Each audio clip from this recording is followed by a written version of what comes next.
my Thanksgiving reading was James Dobson, and that actually sounds like a break from this. Poor Jake. But you're doing this to yourself. Yes. I'm not even making money on this. This is just pure spite motivating. This is like you're giving yourself a James Dobson self-imposed spanking. Oh, that turns him on.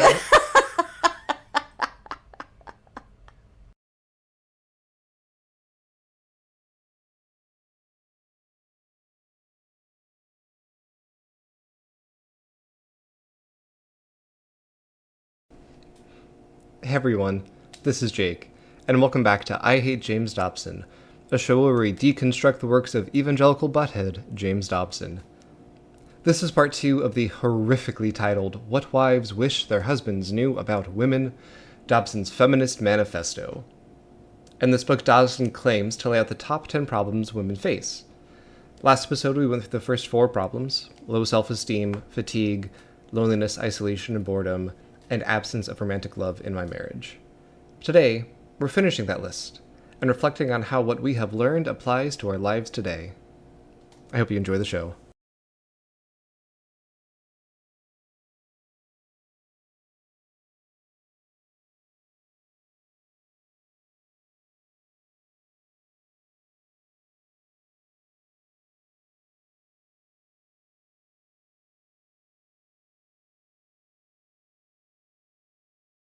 There's another quiz in this book. He started with Can the you 10. give me the quiz? Oh, yes. They're true-false statements. But so Okay. He starts this book with these list of 10 things. He has you rank them, and then he tells you the order, and that's the rest of the book. Within this ranking, there's another quiz, because he's a bad writer and has no original ideas. Okay, Brooke, true or false? Yeah. I believe people who are sincerely in love with each other will not fight or argue. Well, Dobson believes that. Tell me your perspective as a person. Oh, me. Yeah. Okay, say it again. I believe people who sincerely love each other will not fight or argue. False. I believe God selects one particular person for each of us to marry, and he will guide us together. False. I believe that it is not harmful to have sexual intercourse before marriage if the couple has a meaningful relationship. Tricky, but true. Sure. Yeah. I believe teenagers are more capable of genuine love than our older people. True. So you only agreed with Dobson on the first one. I believe that people who are genuinely in love with each other will not fight or argue is false. Dobson says that's also false. Okay, good. Yeah. He does believe that God selects one particular person for each of us to marry. How could there just be one person? So, as a marriage and family therapist, I believe that there are people that are a better fit for you. Sure. But soulmates are not found, they are made. You Right. need to invest in a relationship. And you could make a meaningful relationship with, theoretically, a number of people work. It's about who you choose, who you invest time in. I reject wholeheartedly the idea of the one for anyone. It's also about where you are, right? Yeah. Like, the person who would have been the one for me when I was 21 is certainly not the one for me at 44. Mm-hmm. Like, it is about who you are and how you've evolved and what growth you've had in your own life, right? Mm-hmm. And then how you grow together. But I certainly feel like there are lots of people that would be compatible with me in a lot of different ways. And hopefully I would find those people throughout my life or learn about who those people would be or what they would be like. Nope, there's just one and God picked it. Good luck. God, out of 7 billion people, I got to find this one? It's kind of a meme at this point, but in especially young evangelical circles, the idea of like, hey, I think God's calling us to date each other. And that's like a pickup line. And the amount of times I had friends when I was an evangelical say like, I'm pretty sure God picked this person for me to marry. That's why I was allowed to date a girl. My parents did not want me to date. I had to prove to them that I thought God genuinely wanted me to marry this woman before I was allowed to even date her. Oh my God. It's so weird to think of you being... I was 15! Yeah, 15. It hurts my brain to think that because of our age difference, which doesn't really come into play very often, that there was a time in this world where I was a full grown adult, like watching strippers at Sidetrack while you were still this evangelical preteen. I came out less than 10 years ago. Wow. Yeah. That's so weird. Wait, where was I? Oh my God, I was already in my full ass 30s. I believe that it's not harmful for sexual intercourse before marriage if the couple has a meaningful relationship. I don't think it's harmful even if you don't have a meaningful relationship. Yeah, I mean, that was what was tricky about it. Sometimes you find yourself in a glory hole, but sometimes in a glory hole, you find yourself. I'm so sorry, Mom. And I believe teenagers are more capable of genuine love than older people. You said yes. I mean, I'm being a little facetious. Sure. But, like, maybe not genuine love, but, like, certainly romantic love, right? Like, teenagers do everything more romantically and passionately than adults do because we're tired. But, like, I don't know. I'm being silly a little with this one. But go sometime and watch teenagers put on a play when they've just discovered theater.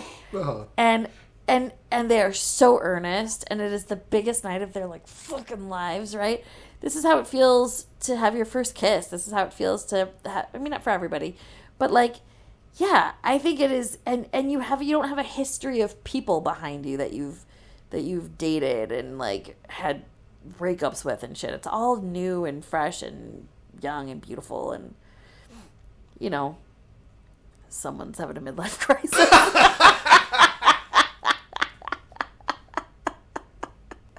Someone got jaded. But I think, so no, I don't really think, like, true love, because that's more complicated, but I think romantic love. I think it depends on what we mean by love. One of the things about my time as an evangelical that I actually really appreciate is there's, like, 20 different words for love in ancient Greek. Yeah. And that actually helped me understand a little bit of difference, but, like, what do we mean when we say love? There is, like, new, passionate, romantic love. There's also, like, earned lifetime. I've been married to you for 50 years and you know what my shit smells like. So now there's, like, deep types of love. Friendship love, family love. Like, all these we call love, they all mean different things. If you find the person God made for you, you should court and then get married. You don't have to love them at first. Love is something you grow into. I don't agree with that. He's talking about arranged marriages. Yeah. He's advocating for arranged marriages. This is what are they, the Dillies? The Daggers? The Duggars. Duggars. The Duggars. This is the Duggar thing again. He doesn't use the words arranged marriages, but that's in practice what he's proposing. So you talked a lot about, like, new love and firsts, and that's exciting. Dobson would agree, but he would say that needs to happen in the context of marriage. Right. 18-year-olds generally should not get married. Listen, watch those episodes of the Duggars where they start courting each other, and it's like they're holding hands like they are fucking. Like, because they are teenagers and they just want to touch another teenager. Mm-hmm. They will marry whoever you stick in front of them because they want to have physical, human, romantic touch. Mm-hmm. So then they're all married by the time they're 19 or whatever. But it is wild watching the way that they sort of, like, crave. You've never seen such filthy hand-holding in your life. When I was an evangelical, we made the difference between mittens and gloves. Oh, yeah. If you hold the hands as the mittens, that you can be, like, interested, but only when you are dating, you get that hot glove action. Fingers intertwined. Did you date some young ladies? I dated 2.5. You did? The first girl I ever kissed is a lesbian. Oh, good job, you two. I know, we found each other. There is just one person for each of us. And then the other two were in high school. One was she was a Catholic, so she wasn't really a Christian. Uh-huh. And the other one was the evangelical girl that I had to wait 6 months to date. Your parents loved her, didn't they? They did. Yeah. We will actually... I have a plan to read a book not written by Dobson, but influenced him, all about courting and dating that was incredibly influential, called I Kissed Dating Goodbye. Okay, but one more thing. Can I tell you, did you know that, what's his name? Kirk Cameron. Did you know that he was in a movie where he had to get married at the end? They said, "You may now kiss the bride." And they for that shot, pulled the actress out and put his wife in. So it's his wife's lips that they show him kissing. Brooke, I've seen that movie. Brooke, that movie is called Fireproof, and it is a trash fire of a movie. It is horrible. It's theoretically about saving your marriage, but it's all about how you need to financially invest in your wife, and she's a good financial investment. Oh my God. Yeah. So yes, I'm very well aware of that. That was given to me as a story of how you need to be committed to your spouse. Oh my God. Gross. Gross. This chapter ends with, why are men so uninformed about romance? Yeah, why? They haven't been told. Oh, by women. What I've been attempting to say is that a woman's need for emotional fulfillment is just as pressing and urgent as the physiological requirement for sexual release in the male.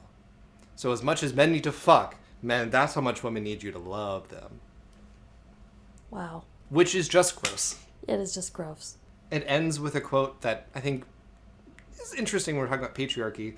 Someone once said, a woman wants a man she can look up to, but one that won't look down on her.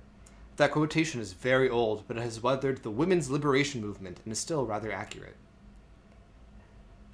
I actually don't hate it, but it doesn't have to be gendered in that way. I want someone who I can look up to. I want my partner to have amazing attributes maybe I don't have, or does something better than me, but doesn't look down on me for that. I mean, so far that's this whole book. It's like how people would like to be treated, right? I mean, for the most part. It's like, yeah, romance, love, respect, don't be an asshole, let me out of the house one time a week. But, like, it's like, because he's only asked women, right? Then these are now women's problems. He didn't ask the 60 husbands at the church what their problems are. It's like, these are just people problems. Number 5 on the list, financial difficulties. Oh, right. This one is short. Dobson says the way to address your financial difficulties is to be less materialistic. Women be shopping. Yep. Quite literally, he says, you do not need an electric can opener. Oh, God. Yeah. I'm going to fall on the floor and die. The second half of this chapter, it's not a super long chapter, but the second half is a basically unrelated just rant about how much he hates astrology. What does that have to do with finance? I don't think it does. It doesn't really. It's just, he doesn't have a Q&A, so he had to go off on some other rant. I'm not here to shit on anyone's spiritual beliefs. You like astrology, that's fine. I hope you find meaning in it. But a lot of his gripes about astrology could be said to him verbatim about his beliefs in Christianity. Specifically, quote, one serious concern is that astrology, offers a substitute for rational judgment and wisdom. My guy, my dude. Yes. Look in the mirror. The call's coming from inside the house. Oh my God! But what? Why is this in the financial stress section? I think the segue literally is like, I have something else I want to talk about. Okay. Yeah. Or people have been making financial decisions based on their horoscope, and that's been a problem. Okay. Some like very vague connection. I would love it if he was like, I really hate astrology, and wrote a whole thing, and he was like, especially Virgos. Fuck Virgos. Of course, you have to make it about you. What a Virgo thing to do.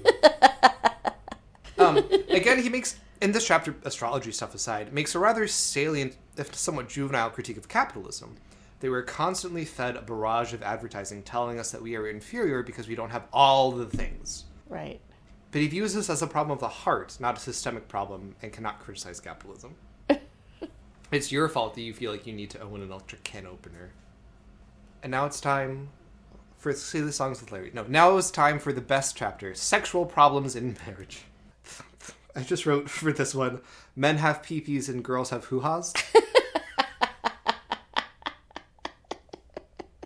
There's so much gender essentialism in this chapter. It's all about men want this, women want this, and they're dichotomous. It starts with the critical differences between men and women. Men are excited by visual stimulation. Women are stimulated by a sense of touch. Wrong. No citations. He's like, Shirley is excited by Shirley's touch. all about the nips, but... So, I do kink professionally. I am a sex therapist, generally. I have friends who are sex nerds. One of my friends did an experiment on himself. This person has a penis. And so attached a blood, not a full blood pressure cuff like goes on your arm, but similar concept to their penis, and tracked their blood flow and what turned them on or not. And they isolated each one of their senses to see actually what turned them on. And for this person, it was sound. Sound was the most erotic thing to them. Unless you're doing an experiment like that on a mass scale, James Dobson, you cannot just state that up top. What are you talking about? Right. Men are attracted to bodies. Women are attracted to the people inside. What? Right. Where did you come up with this? It's just made up. Yeah. Like some. Sure. Sure. I guess. fine. Yeah. And other people, no. There's an intimacy inventory they give a lot of the couples that I see in couples therapy. And one of the questions is literally, which of the five senses is most erotic to you? To touch, to taste, to smell. Yeah. Because everyone experiences sex differently. It may be, I do not believe so, but it may be that in general, people assigned male at birth are more visually oriented than women. I'm open to that possibility. Show me the studies, and then we can talk. Yeah, I mean, maybe. It also could be that they are conditioned to believe that, Yes. right? To look at porn or to admire a female body or whatever it is, right? Mm-hmm. And women are not conditioned. It's like dirty or impure or wrong if you do that, right? So they are conditioned to receive love and receive touch, right? So the conditioning might say that. I don't know that it's necessarily true. No. Also, blindfolds exist, and men love blindfolds. Yeah. Hence, there's some validity to complaint by women that they've been used as sex objects by men. Some validity. Masculine self-esteem is more motivated by a desire to conquer a woman than he is becoming the object of her romantic love. These characteristics are well documented in the professional literature and then gives no citations. Whoa! Yeah. You can't just say shit like that. I mean, I guess you can, but like... that. I would love it if I was in grad school and I was writing an APA paper and in parentheses I could just put well documented. Citation me. I don't believe this is an inborn characteristic. I do think it is socialized into men in a patriarchal system, this idea of domination and conquering women. Yes. I also think that's a problem. Yes. Dobson makes no such distinction and thus talks about men as if they are slaves to their primitive and lustful passions. Men just need to fuck. Men just see a beautiful woman and just instantly need to fuck her. It's not their fault. It's just how nature wired them. It also removes a little bit of culpability from men who I was going to say, but it is her fault for being beautiful. Literally, women need to not... Something that was... Thankfully, I did not receive the most of this because I was assigned male at birth. But I heard so many times it is women's responsibility to dress modestly so they don't invoke the lust of men. They don't tempt the men. They don't cause them to stumble. It's their responsibility and fault. Yeah. Sex for men is more a physical thing. For women, it's about a deeply emotional experience. Wrong. Not asking why. Not asking can this be changed or even is this good. Just it is. Also, no room for like both. No. Like sometimes Sure. yes, sometimes no. And sometimes in one person it can be both. Right. People have sex for so many reasons. Yeah, that's what I mean. Like there are times where it's deeply connecting and romantic, and there's times you want to bone. Yeah. Or whatever. Quote, a man can come home from work in a bad mood, spend the evening slaving over his desk or in his garage, and watch the 11 o'clock news in silence, and finally hop into bed for some nighttime romp. The fact that he and his wife have no tender moments in the entire evening does not inhibit his sexual desire significantly. That makes me sad. That makes me really sad for the men he's talking about. Yeah. Men actually do want to be soft and loved and gentle and... But also, that also happens to women. Mm-hmm. Like, women can get in bed after not connecting with their husband all day and have a little nighttime romp. And, like, it's people. He's talking about people. Okay. He takes it a step further, though. I would specify the importance of romantic love to every aspect of the feminine existence. It provides the foundation for a woman's self-esteem, her joy in living, and her sexual responsiveness. Okay, so if you don't have romantic love, you don't have self-esteem. You have low self-esteem, low joy in living. Not necessarily none, but yeah. Okay. This is that horrifying thing that I have to, like, undo with all my clients where it's like, oh, you were raised to believe that, like, Disney princess life Yes. is marriage, kids, like, that whole thing. Did you ever get asked if you want that? Mm-hmm. Right. Okay. Most of us need romantic love in our primary relationships. The fact that men reportedly have less of a need is a sign of how we've cut ourselves off from our own humanity for the sake of masculinity. It's sad. Also, a woman's self-worth should be wholly dependent on her romantic partner. Or anyone's. He does talk about some actual problems in sexuality in relationships. One is variability in desire. This is known as desire discrepancy. Unsurprisingly, through this gender essentialist lens, Dobson says that men are always going to want sex more than women, which is not true. And in fact, if a woman desires sex more than men in a relationship, there can be a lot of shame on all sides that she's being too slutty or he's not being sexual enough or whatever. The idea of like not being able to fulfill your woman's needs is a big source of shame for men. being seen as a whore is a big source of shame for women. He said, quote, "Men hunger for sexual release more consistently than do women." This next quote sent me over the moon. Quote, "When the sexual response is blocked, males experiencing an accumulating physiological pressure which demands release. Two seminal vesicles gradually filled to capacity. As the maximum level is reached, hormonal influence sensitizes the man to all sexual stimuli. Thus, the woman should recognize that the man's desire is dictated by the definite biochemical forces within his body, and that if she loves him, she will seek to satisfy those needs as meaningfully and as regularly as possible." So number one, Dobson is anti-blue balls. Can you please just describe my face to the listeners? Brooke is sitting here in kind of stunned silence, mouth agape, eyebrows raised, eyes wide open, just kind of dissociating a little bit, staring off to the side. It's basically like, if you love me, you'll suck me off. Yes. It provides space to condone marital rape. He does not talk about marital rape in here. He does not say it's necessarily it's a man's right to have his wife's body whenever he wants. No, but he does say that if you don't do this regularly, you don't love your husband. Yes. If you truly love him, you'll do whatever, which men actually don't need to get off. If they don't, the body has a way of relieving that pressure. Wet dreams. Also, you can just masturbate, even without porn, that's fine. He doesn't talk about masturbation. I have a feeling he's against it. But, like, masturbation is healthy. Also, if your partner is not wanting to have sex, you're not going to die. You'll be fine. You'll be horny, I guess. I know people who put themselves in chastity, a literal, like, device on their dick that they cannot use for fun on, like, days on end. They're fine. You'll be fine, too. He doesn't talk about masturbation because he knows that you have to masturbate. Because he masturbates. Because he's a human person. Everyone does. Unless you're asexual. Most people do. It is incredibly common for people, even with the most strict internal religious codes, do. Yeah. Yeah. Also, not masturbating has no health effects. This is a side tangent, but like NoFap is a bunch of bullshit. If you don't want to masturbate for your own life, that's fine. That's a choice you get to make, sure. But you're not like gaining any health effects from it. Right. Again, this paints men in such a gross light, driven only by definite biological or biochemical forces within his body. It's just gross all around. He's so gross. And then this quote, I think, is about me specifically. "The vast majority of America's sex therapy clinics are operated by frauds, charlatans, and outright quacks." Yeah!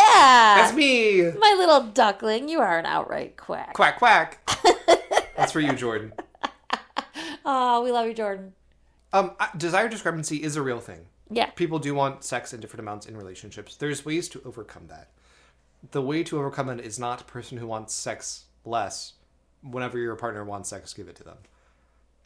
That can be a little bit of a potential solution. That could be one bit. Not whenever, but okay. I don't want to have sex, but my partner does, and I can be okay with having sex with them. That can be a choice that you make, but it cannot be the only solution. Right. Ideas like masturbating more, or finding other ways of engaging in sexual pleasure, or even potentially non-monogamy, so that a person who has a high sexual need or a specific sexual need can get that met elsewhere, can be okay. Right.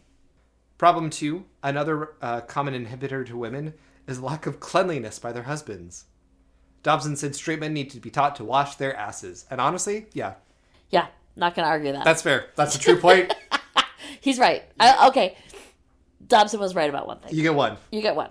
Mm-hmm. And problem number 3, media is intentionally trying to discourage women from being mothers for unclear reasons. Yeah. Quote, "To sell the idea of being a mother means you are being cheated, bored, exploited, and wasted as a human being. To sell the idea that being a mom is a bad thing, women are cast as policewomen, surgeons, newspaper editors, or anything else than wives and mothers in media." This is just like a weird victim complex of like increasing representation of women in other roles than being moms and wives means that they're denigrating being moms and wives. Right. Which is not inherently true. No. That's so twisty. Yeah. His solution is to take away freedom of the press. Oh, that works, yeah. To make a central office which would register complaints and force media to change. And then... He's just like unhinged grandpa. Mm-hmm. America's weird, creepy uncle. Yeah. And then he goes on our first full-on rant against queerness. Oh, God. And it starts with a quote that I think you will particularly enjoy. Okay. The cover of a recent Cosmopolitan magazine Oh. posed the question, is bisexuality thinkable or even doable for non-nutcases? Get those nuts away from my case. I need that cover of that magazine. I need it framed in my office. I think we can find it. I think we can Google it. Let's. Okay, yeah, we need to find that. That is incredible. That's amazing. Wait, say it again. Is bisexuality thinkable or even doable for non-nutcases? What a freak. That's so good. He has an anecdote, quote, a recent television program aired in Los Angeles on Saturday morning, a time when the greatest number of children are watching. 4 aggressive lesbians were featured. They were not only discussing their sexual preferences, they were advocating female homosexuality with all the militant enthusiasm they could generate. Is it any wonder why homosexuality is considered contagious? It spreads, and this kind of publicity is the vehicle for its propagation. What program was he discussing? Just like a Jerry Springer, I'm sure, like just a talk show or whatever. A couple very gross things. One, this is kind of a tangent. I don't like that we use the phrase sexual orientation to talk about being queer. Mm-hmm. Yeah, I like to have sex with dudes, but I'm gay not just because who I like to put my penis inside. I identify as gay because I was assigned male at birth, and I want to build a life with another guy. I'm romantically involved in them. I have a boyfriend. That is what makes me gay more so than who I put my dick in. Right. But number 2, and more importantly, this idea of homosexuality being a contagion, yeah, that is a very old school homophobic trope and has been used to justify incredible acts of violence against queer people. If we let you out, if we let you exist at all, it will spread and infect our children. And you need to recruit them because you can't reproduce and all this other bullshit. As opposed to queerness just being a variation of the normal human experience. So if he hates homosexuality, he hates bisexuality. Oh, he really hates it. You nutcase. Good. Yeah. Oh, I am a nutcase. It is. Let me tell you something, James. It's doable. I thought you said I'm doable. Well, jury's out. Number 7, menstrual and physiological problems. Oh, here we go. So this chapter, like I said, is not as bad as you would think. It's only 12 pages long. Okay. The chapter about how it's women need to talk to men better is 30-something pages long. Okay. And in this one, he's basically just talking about the fact that women going through menopause may benefit from estrogen supplements. Oh, okay. Yeah, that's basically the point of his wife went through menopause, was acting all sorts of crazy, but as soon as she got estrogen supplements, she was fine. I mean, okay. Yeah, like I said, it's not as bad as you think. Thanks, Jimmy D. But like, we can. You're right. Like, who is this book for? My quote, my note to this, there's 2. It just says yes. And second, he's talking about hormone replacement therapy, which is a typical prescription for women in menopause. That is a thing that is proven to happen. And I guess back in 1975, it was less common as a prescription. But also, hormone replacement therapy can help a lot of people, not just women in menopause. And also, I gotta be honest, I'm kind of amazed he's talking about menopause at all. Like, because that's what his wife went through. Yeah. And he can only understand women through the proximity of people he's talked to. Do you think Shirley Ghost wrote this? I cannot believe that she did. I don't think she would say these kinds of things. He still is kind of gross about it, about how he talks about it. But like, true. It's. I thought it was going to be like, bitches on their period be crazy, am I right? And it's a little bit of that, but it's mostly like there are things you can do to help specifically women in menopause. I mean, thank you, but like, we don't really need James Dobson's help for that. Nope. No, we do not. So. Number 8, problems with the children, which is just more about women's isolation. This, I think, gets to some of the things we identified and we're like, what is this about earlier? Quote, fathers are working long hours and moonlighting to maintain a decent standard of living. When they do come home, they are exhausted and have little energy left to invest in their loved ones. And so it is that many wives have the full responsibility for the care of their children. Doesn't critique this at all, just says as a fact.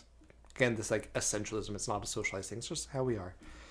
How do you feel, it does a Q&A, how do you feel about a man doing his share of the housework and helping at the meals at home? Great. That's definitely expected and necessary. This is a quote from Dobson. I dislike seeing a man work all day at his job and then be obligated to confront his wife's responsibilities when he gets home. Personally, I balk when I think my wife is demanding that I go beyond the call of duty. I like to help her on a voluntary basis. Okay, I'm going to scream because I said this earlier. The man gets to leave work and go home. The woman then never gets to leave work. She just keeps working. Mm-hmm. Okay. He likes to make it seem a little bit better for himself. Quote, each evening that I am home, I oversee my kids' bedtime preparations, brushing teeth, administering the bath, putting on their pajamas, saying the prayers, and hauling for several glasses of water to each little procrastinator. So, like, he's working too. Kind of. He gets to make an appearance in his children's life, be the good parent. Yeah. And while she's washing dishes and doing whatever. Yeah. And then, even once they're done with that, then they go to bed, and then she still has to work as a wife to give him sex, if that's not something that she's actively desiring. So, remember back when we were like, why is he saying the solution to being overwhelmed by housework is tricking a teenager into... And why not have the husband help? Because he literally rejects that outright as a solution. Men do not need to help more than they do. And helping. The idea that you're helping her. Yeah, babysitting. Men, you're not babysitting your kids. You're watching your fucking kids. Yeah, those are your kids. Yeah. Yeah, how could she help you with your kids? Yeah, that is, and like, yeah, that I've had friends talk about that before where they're even like progressive, like people who are like, oh yeah, like my husband's like, how can I help you? It's like, this is your house. If you see a mess, clean it up. Mm-hmm. If you see a child screaming, shove something in its mouth. Like, figure it out. I mean, I think you can tell I don't have kids because I don't think you're supposed to just shove something in its mouth when it's crying. I mean, more or less. Be specific with the thing. Make it like a child-safe thing. Yeah, not like a hot dog. He then goes on to talk more shit about feminism. I don't know that we need to get into all of it, but he says, like, feminism asserts that it is impossible for a woman to be fulfilled when staying at home and raising children. Again, no citations. No, here. And that's not what they're saying. No. Patriarchy has forced women's value to be solely defined by motherhood, and that is bad. And also women deserve a choice in what they do with their lives. Being a mom can be great. So can being single. So can being married. So can being a lesbian. So can being a CEO. Women deserve to choose what makes them happy and not be forced into any role. People. That's just feminism. Yeah. That's just like literally feminism 101. Yeah. Even your like second wave feminism and its own gender essentialist shit. Yeah. If you actually listened, if you were curious at all about what they actually meant, that's pretty apparent. Yeah. He cites a real renowned sociologist named Bronfman Brenner, but takes away the wrong message from Bronfman Brenner's work. This is a quote from... So Bronfman Brenner is actually... Oh, yeah, Bronfman Brenner. Is a person who I actually really like as a sociologist, has some really interesting ideas. It was my introduction into systemic thinking and viewing people in a broader context. Uh-huh. The quote from Bronfman Brenner is, with the withdrawal of the social supports for the family, the position of women and mothers has become more and more isolated. With the breakdown of community, the neighborhood, and the extended family, an increasing responsibility for the care and upbringing of children has fallen on the young mother. That's a fair, valid, salient critique. Bronfman Brenner is correct. I like them a lot. Great job, Bronfman Brenner. Dobson's solution is just to focus on strengthening the individual family. Completely ignores community, neighborhood, or even extended family. It's all about making sure that we value wives and mothers more. And again, sure, that can be a valuable part, but the hyper-individualization that comes with the nuclear family is ultimately the problem here. Right. We need to address that part, make us more connected, build more community and relationships that are meaningful. Dobson rejects that outright. And just as a side note, there's another Lee Harvey Oswald reference here. Stop it. He's obsessed with this guy. He loves all these guys. It's very funny to me. What does he say? Just as an example of like a mother who's doing her job wrong will lead to Lee Harvey Oswald. It's not that interesting on its own. He really is mad at Lee Harvey Oswald's mom. Mm-hmm. Yeah, he's mentioned her a couple times. And then we're going to talk about this, and we're going to talk about patriarchy as kind of an overview, but I think this is very important. I don't want to minimize the vital role played by a mother. I believe that a successful family begins not with her, but with her husband. Of course. If his ego needs are not met, the whole family falls apart. He's the head of the house. Right. Number 9, aging.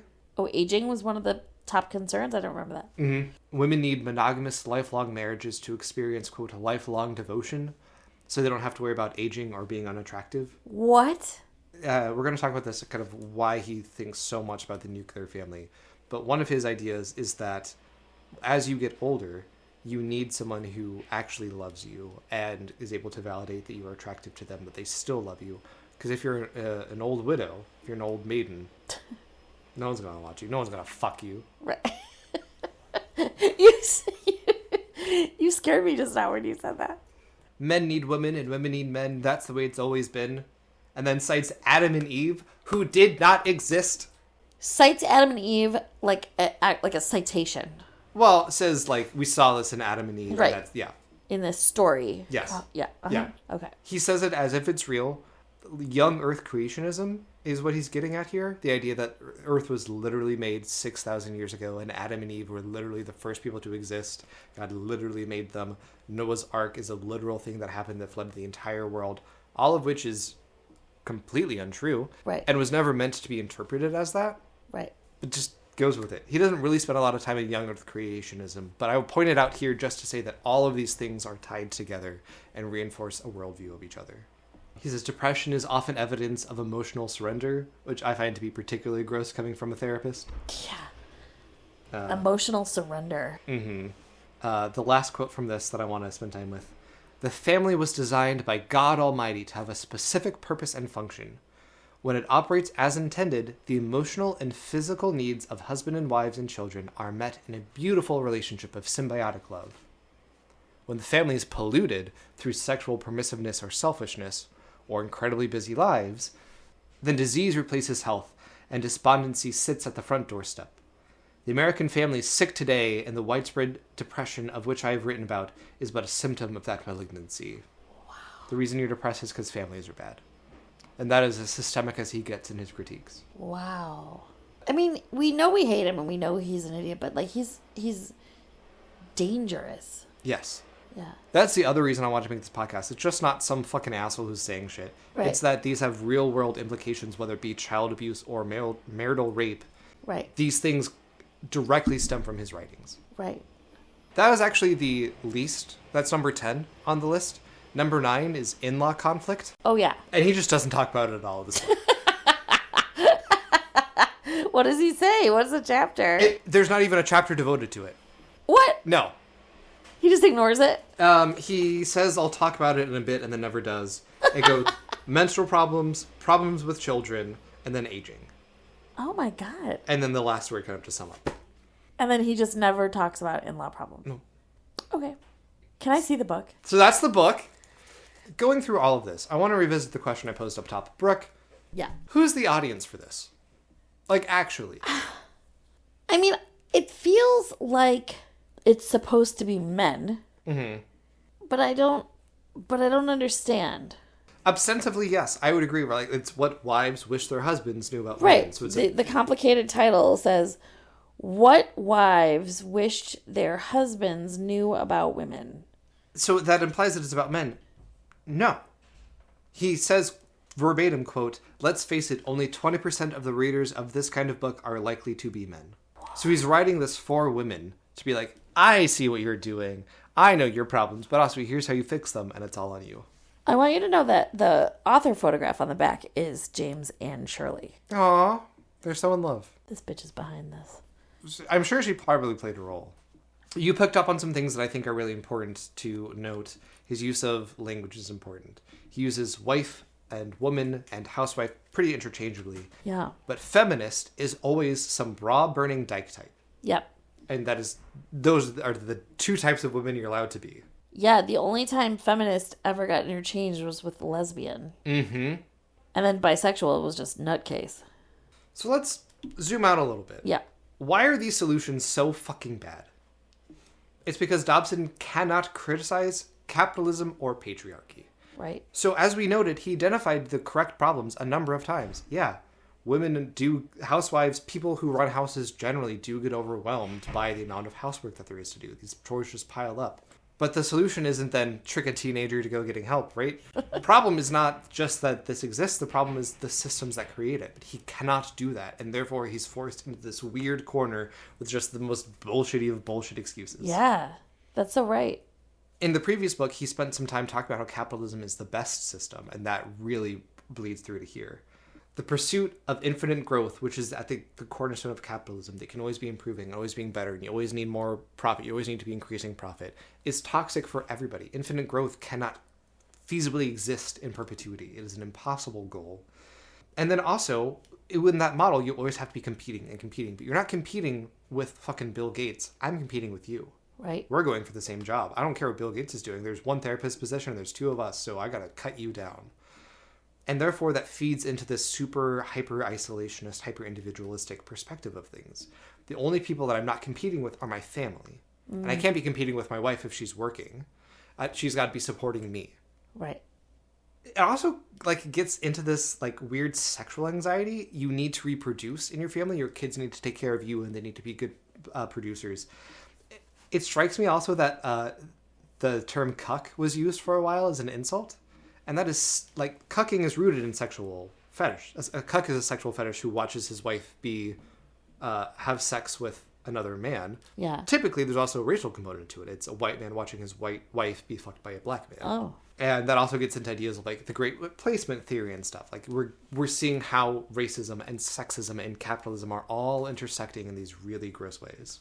Your whole family, through this lens, is turned into a machine to best support you while you go produce, and reward you with sex and validation and pride when you do. The nuclear family system was made to reproduce capitalism. Yep. Pretty explicitly, and Dobson supports that and validates that. Yes. It's gross. It's gross. I'm so stuck on what you just said. It's such a valid point, right? When you can't blame patriarchy and capitalism, then you just come up with these strange things because, you mentioned in the beginning, right? It's why do girls feel this passive, pressure? Why do all of these things, right? It's all capitalism. It's all patriarchy. It's all reproducing this nuclear family. Yeah. It's all It's all fun. It's all focusing on the family. And actually, that's a good point to the other part of this that I wanted to talk about before we go fully broad, which is his definition of family. Yeah. Only includes the nuclear family. Choosing not to have kids does not mean you don't have a family, but to admit that having a family can look like 1,000 different ways to 1,000 different people, completely undermines his entire worldview of gender, religion, government, and hierarchy. There's a lot of language of kids need a mom. Moms are great. I love my mom. I do think there are certain things that only a woman can offer. Sure. But not having a mom in your life isn't on its own inherently bad. It's interesting because there are so many types of families, even within his value system, right? So obviously he's not going to support lesbian moms or, chosen families in queer communities. But what about single moms where a father is in the military or has died, right? What about grandparents who live in the families, right? All these things where his value system would technically condone it, but it's not the nuclear family. And those are seen as a step down from the nuclear family. It cannot be that relatives raising you can live an equally happy, fulfilled, meaningful, connective life. I mean, you can through Dobson's lens, but it'd be better if you didn't. Yeah. And I just think that that's gross. Yeah. So now I want to zoom out even more broadly, and let's talk more about Dobson's beliefs just generally. Yeah. And this is kind of a long quote, but I think this is a really good place for us to kind of wrap up with. And this is all about the nuclear family. Why is he so focused on that? Quote, "Why do you suppose the reproductive urge within us is so relevant to cultural survival? It is because the energy which holds the people together is sexual in nature. The physical attraction between men and women causes them to establish a family and invest themselves in its development. It is this force which encourages them to work and save and toil to ensure the survival of their families. The sexual energy provides the impetus for raising healthy children and for the transfer of values from one generation to another. It urges a man to work when he'd rather play. It causes a woman to save when she'd rather spend. In short, the sexual aspect of our nature, when released exclusively within the family, produces stability and responsibility that would not otherwise occur. When a nation is composed of millions of devoted, responsible family units, the entire society is stable and responsible and resilient. If the sexual energy within the family, which is the key to a healthy society, its release outside those boundaries is potentially catastrophic. The very forces which bind people together then becomes an agent for its own destruction. And then he goes off to talk about how when we look at the nucleus of an atom, it's the same thing. And evangelicals love doing this. They take a thing in nature and being like, metaphorically, it's the same, whatever. Right. I think that that's really interesting, though. At the core of Dobson's beliefs, at the core of all of these interlocking hierarchies between slavery and patriarchy, white supremacy, the nuclear family system, it's the sexual tension that drives everybody. And that is such a weird, like, Freudian way of looking at things. Yes. That your whole family is structured around sexual energy. Yeah. I like sex. Sure. I'm pretty sex positive and sex liberated. My entire life, as a sex therapist who does a lot of kinky shit, does not revolve around sex. That is not the main driving force in my life. Right. I reject this claim outright, and I think it says a lot more about Dobson than it does about humans generally. Yeah. And also, I want to get my brain around this a second, because what he's saying is the sexual attraction that a man has for a woman and that a woman returns, well, her romantic attraction, I guess, can create this family, pass down the values, blah, blah. Why would that be different for a gay couple? Because they can't actually reproduce. Oh, right. I think, obviously, the logic is flawed. And when you start saying, if this, why not this, it kind of all falls apart, which is why Dobson doesn't get into these things. It's why he paints militant feminists in such a, like, all bad, they have no points, anything. Because if you allow any of these critiques to creep in, then it all falls apart. This was actually my deconstruction story. When I realized, oh shit, I'm real gay, I don't understand why the love that I might have for another man is fundamentally any different or less pure than the love I would have for a woman. Right. That just doesn't make... The way that you're talking about love being sacrificial and motivating and lustful and all these things that, like, theoretically evangelicals say is what makes a good marriage, I could do that with another dude. Right. Your logic falls apart here if what matters is that sexual tension to reproduce values and whatever that can exist here. You cannot question that logic, because then it all falls apart. They cannot let even a gasp in. Yeah. Yeah, and that's when all you can do is return to religion and say it's wrong. Mm-hmm. But you can't really ever point to why. If you're going for simple answers, which is what evangelicalism specifically provides, here's a hierarchy, here's the answers, you don't need to think more. There's some comfort in that. But the minute you don't fit into that, the minute you start questioning that, you're either reprimanded and forced to fit back in or kicked out. There's no room for disagreement here. I want to end with just a little bit of talking about how patriarchy is bad for guys too. Yeah. We've talked about this throughout it.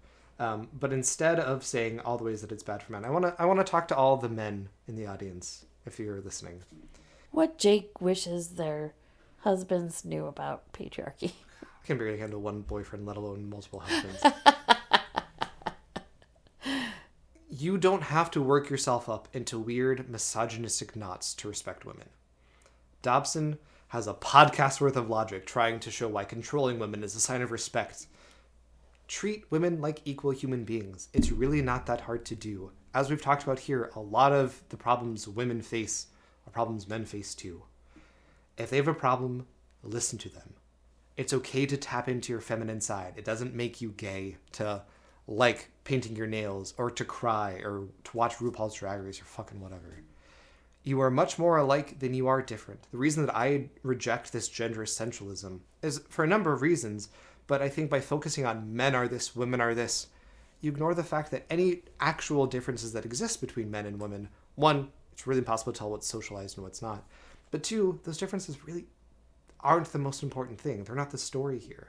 You are much more alike than you are different. Your struggles are deeply intertwined. All of the problems identified as men's problems, a lack of emotional intimacy, intense pressure with being a provider, losing custody battles frequently, these are all problems that feminists see and think are bad as well.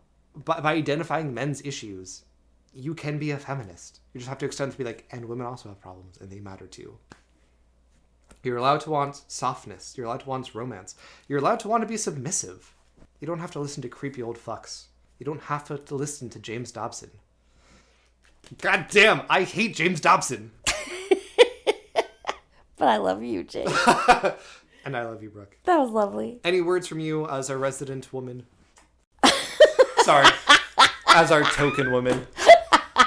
Our diversity hire on this podcast.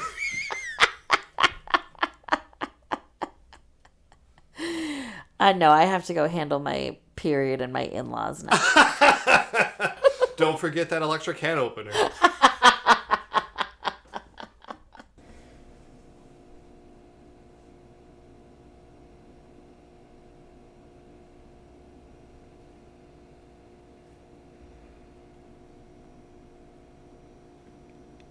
I Hate James Dobson is a labor of love. Written, recorded, edited, and produced by me, Jake. I'm honored to be joined in this project by my amazing co-host, Brooke. If you're enjoying the show, please consider rating and reviewing it. If you want to connect with us more, you can find us on TikTok, Instagram, and YouTube at I Hate James Dobson, and on Twitter at I Hate J Dobbs. Special thanks to Drew, Lindsay, DJ, Jack, and Brooks. Our theme music is by Mood Maze, and the song is called Trendsetter. Thank you for enjoying the show.